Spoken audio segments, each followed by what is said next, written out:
Hello everyone, welcome back to the Lex Commerce. आज हम एक बहुत ही इम्पोर्टेंट और एग्जाम ओरिएंटेड टॉपिक डिस्कस करने वाले हैं, right to property in India. ये टॉपिक जुडिशरी, यूपीएससी और लॉ स्टूडेंट्स के लिए एक्सट्रीमली इम्पोर्टेंट है। Why important? Frequently asked in exams, conceptual and analytical topic connected with development policies.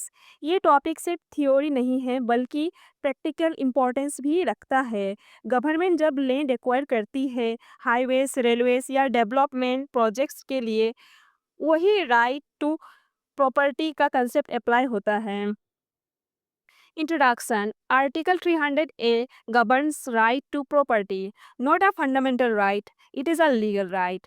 अभी के टाइम पे right to property article 300 A के अंदर आता है। इम्पोर्टेंट बात, ये अब फंडामेंटल राइट नहीं है। इसका मतलब प्रोटेक्शन है लेकिन उतना स्ट्रॉन्ग नहीं जितना पहले था।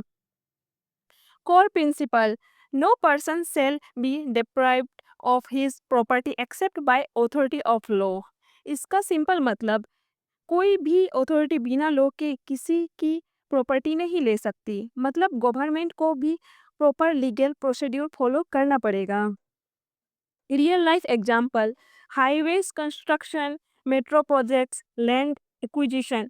जैसे अगर गवर्नमेंट हाईवेज बनाती है और आपकी लैंड उसमें आती है तो वो डायरेक्टली नहीं ले सकती।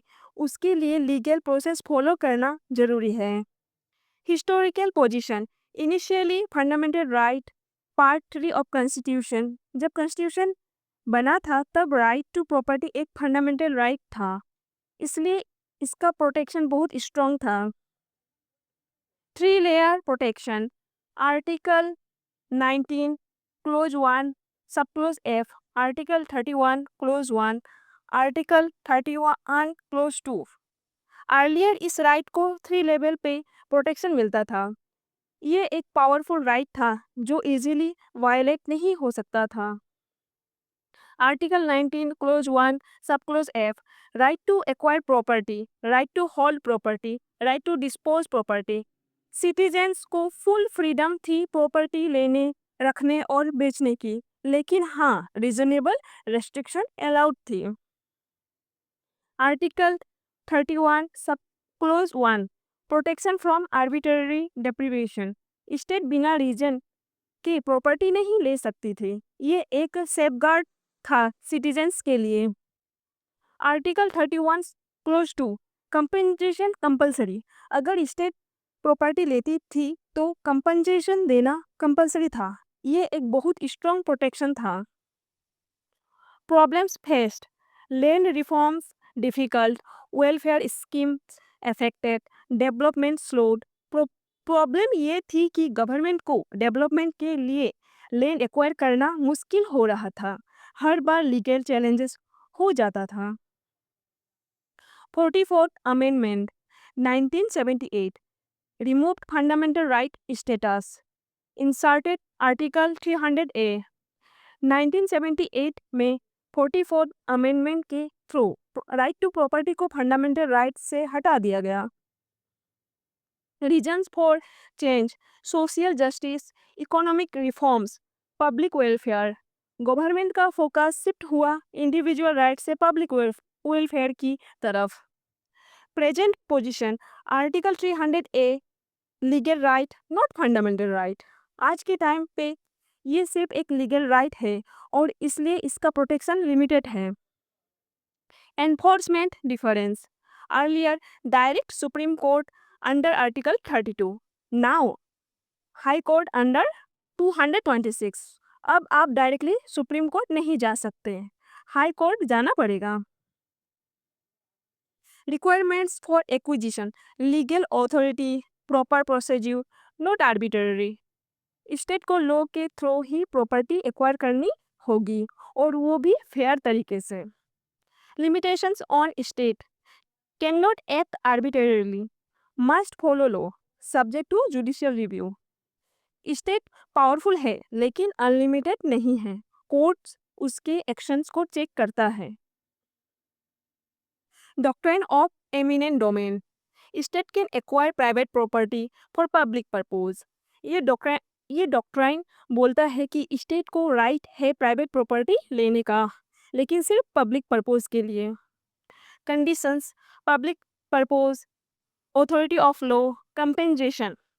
आज के टाइम में कंपेंसेशन फिक्स नहीं है बट आर्बिट्रेरी नहीं होना चाहिए।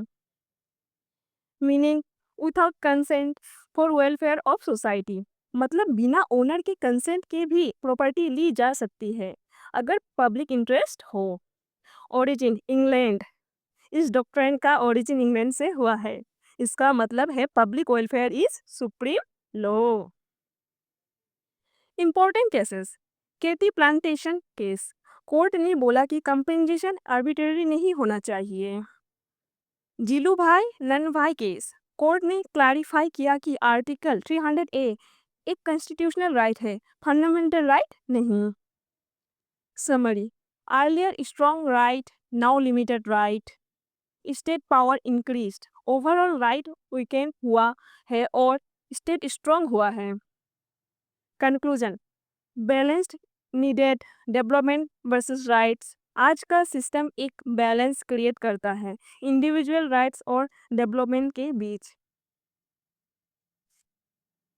तो दोस्तों, आज के इस वीडियो में हमने डिटेल में समझा राइट टू प्रॉपर्टी कैसे एक फंडामेंटल राइट से एक लीगल राइट बना और कैसे आज आर्टिकल 300 ए के अंदर ऑपरेट करता है। अगर आपको ये लेक्चर हेल्पफुल लगा हो तो वीडियो को लाइक जरूर करें और अपने फ्रेंड्स के साथ शेयर करें, स्पेशली जो लॉ या जुडिशरी की प्रिपरेशन कर रहा है।